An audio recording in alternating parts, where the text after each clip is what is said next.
Unexpected expenses, they always show up uninvited. Whether it's a medical emergency, a car breakdown, or a sudden job loss, having an emergency fund gives you the financial breathing space to deal with it calmly. But the question is, where should you keep it? In this video, I'll walk you through 7 smart places to store your emergency funds in sunny Singapore. We'll look at the pros, the trade-offs, and how you can make your money work harder without taking unnecessary risks. Hi, I'm Fur from Dollar Bureau, a personal finance platform that talks about insurance, investments, and financial planning. Let's start with the most obvious and probably the easiest place to park your emergency fund, your regular bank savings account. It's safe, it's straightforward, and you can access your money instantly when something unexpected happens. But here's a simple tip that makes a huge difference, right? Open a separate account just for emergencies. By keeping it apart from your everyday spending account, you reduce the temptation to touch it for things like online sales or spontaneous weekend plans. Now, the downside is interest, or rather the lack of interest. Most traditional savings accounts in Singapore offer very low returns. So while your money is protected, it's not exactly working hard for you. That said, this is still a great option for the portion of your emergency fund that you want to have ready at a moment's notice. Think medical bills or urgent repairs. If you're looking for something that offers a little more growth without giving up easy access, let's move on to the next option, a high interest savings account. Now, if you want your emergency fund to work a little harder without locking it up, high interest savings account are a step up from the regular kind. Banks like UOB, OCBC, and DBS offer these accounts with tiered interest rates, which means that the more banking activities you do with them, like crediting your salary or spending on their credit card, the more interest you'll earn. If you're already doing those things, you're in a great position to take advantage of higher returns. Just keep in mind, it does involve a bit more tracking. You'll need to stay on top of the criteria each month to maximize your earnings. But for the added interest, especially on a sizable emergency fund, that little bit of effort can really add up over time. If you're looking for a low risk way to grow your emergency fund without locking it up completely, the Singapore savings bonds are worth a look. These bonds are backed by the Singapore government, which means that they're about as safe as it gets. Think of them as long-term deposits but with a lot more flexibility. You can hold them for up to 10 years, and the longer you keep them, the higher the interest you'll earn. The best part is that you can redeem them anytime with no penalties. It just takes a few days for the money to reach your account.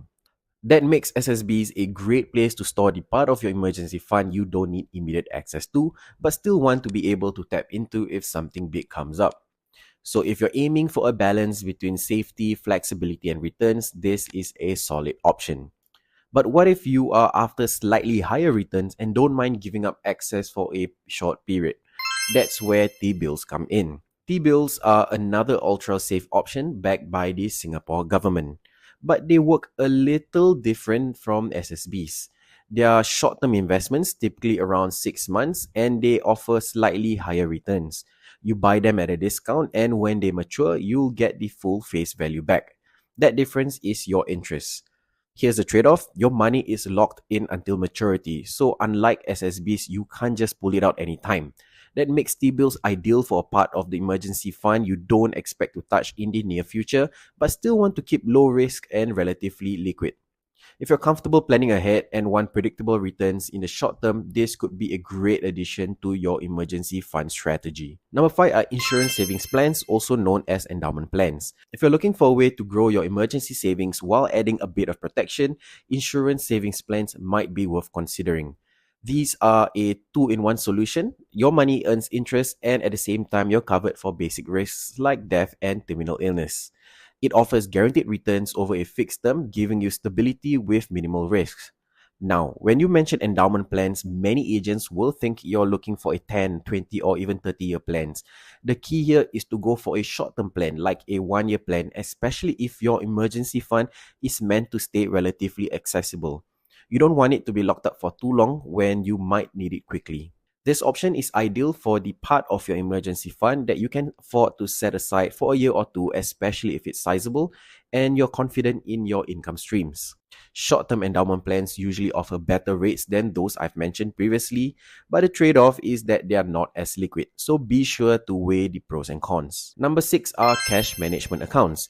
If you're looking after better returns than what savings accounts offer, but don't want the risk of the stock market, cash management accounts could hit that sweet spot.